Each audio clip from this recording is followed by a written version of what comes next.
It's quite an odd thing, really. This whole business of trying to be happy.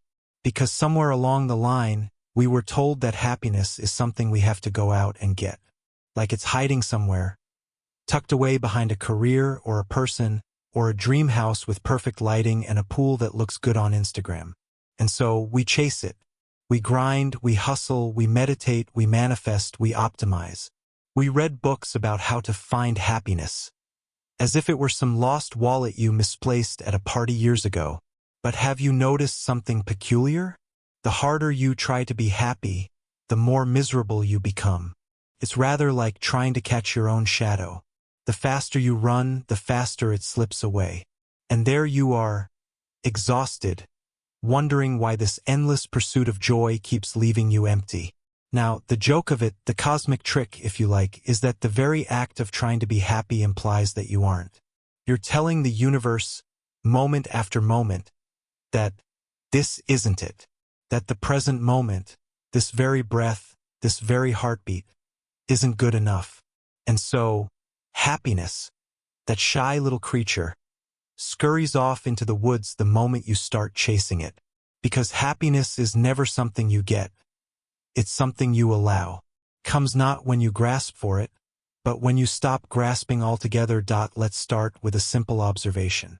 When are you truly happy? When you're laughing with a friend, not thinking about whether you're happy. When you're lost in a song, a sunset, or a kiss, not evaluating how much joy it's giving you per second. You're happy when you've forgotten all about happiness.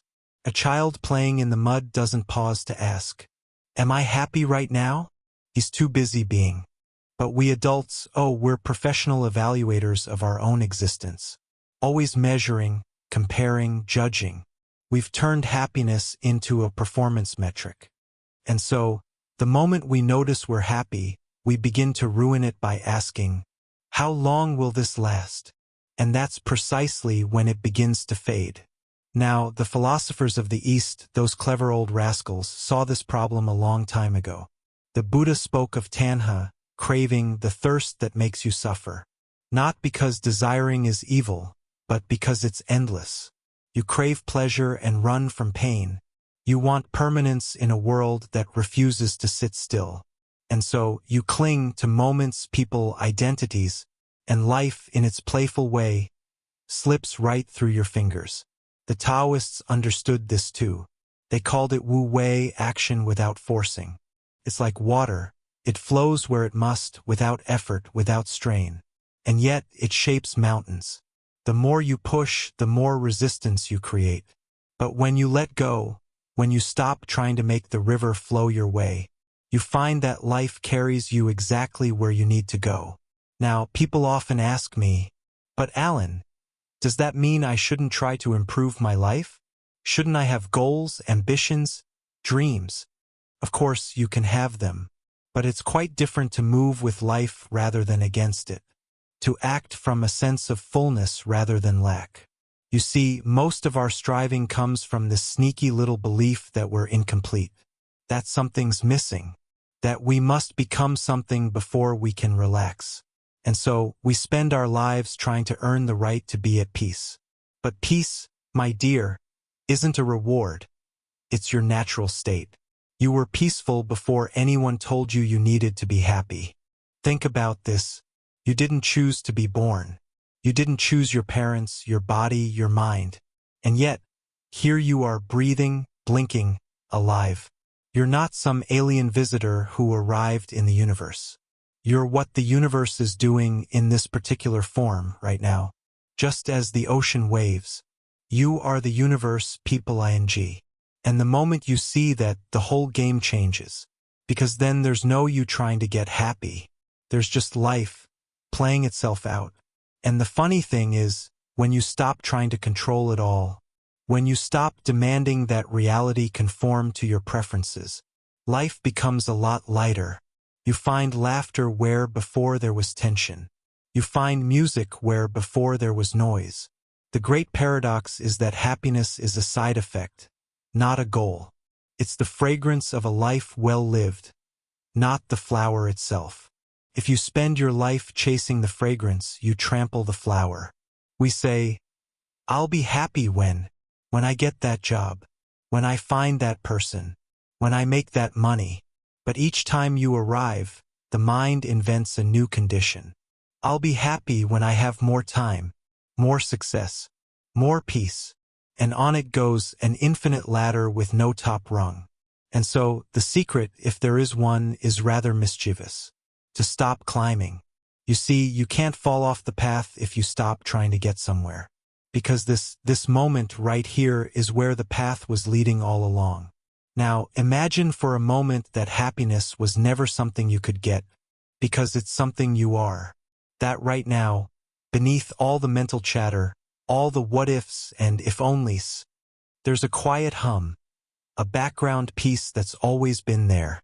You don't create it, you notice it, like the sky that holds every storm but is never damaged by it. Thoughts come and go, emotions rise and fall, but the sky remains. And you, dear listener, are that sky. So what happens when you stop chasing happiness? Well, first, you'll feel rather strange, a bit naked, maybe even bored, because your whole life you've been sprinting toward a mirage. And now, without the chase, there's just silence. But stay with it, because out of that silence, something extraordinary begins to bloom. You begin to notice the details again, the way sunlight dances on a wall, the taste of morning coffee, the absurd humor of existence itself. Life becomes vivid again, not because it changed, but because you did. When you stop running after happiness, you realize you've been standing in the middle of it all along.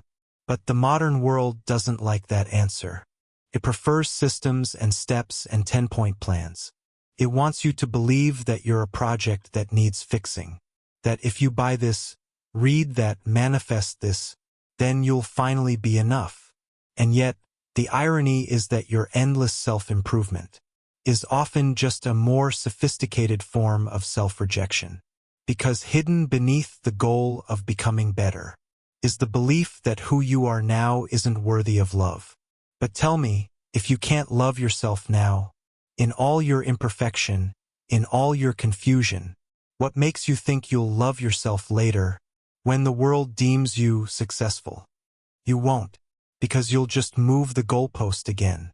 The real revolution, you see, is not to improve yourself but to see yourself. To realize you were never broken in the first place.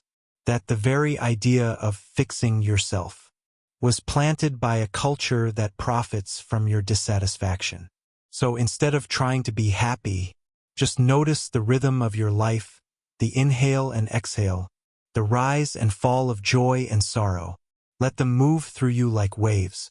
Don't try to hold on to the pleasant ones or push away the painful ones. Because the moment you resist, you create tension. And tension is the birthplace of misery. Now, here's a delightful little paradox. The more you allow yourself to be unhappy, the less power unhappiness has over you. The moment you say, it's okay to feel this, you stop fighting reality. And what you stop fighting can finally relax. That's when peace sneaks in through the back door. Not because you forced it, but because you stopped standing in its way. So perhaps, instead of saying, I want to be happy, you might try saying, I want to be alive, because life isn't supposed to feel one way all the time. It's the full spectrum: joy, sadness, excitement, boredom, love, loss. To deny any of it is to live half a life.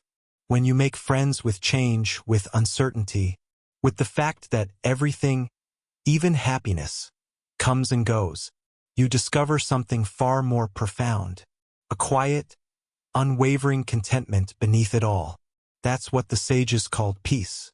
Not the peace that comes from getting your way, but the peace that comes from realizing you never needed to. And when that peace settles in, happiness stops being a goal and becomes a companion. A guest that visits often but never overstays. You'll laugh more easily, forgive more quickly, and you won't take yourself so seriously. After all, the universe has been dancing for billions of years, and you're just one twirl in that dance. Why not enjoy it while it lasts? So, if you take anything from this little ramble, let it be this. Stop trying so hard to be happy. Stop running toward the future and away from the present. Let life be as it is, messy, unpredictable, perfectly imperfect. Because when you finally stop searching for happiness, you find something even better, a deep sense of ease, a freedom to simply be. And maybe, just maybe, that's what happiness was all along.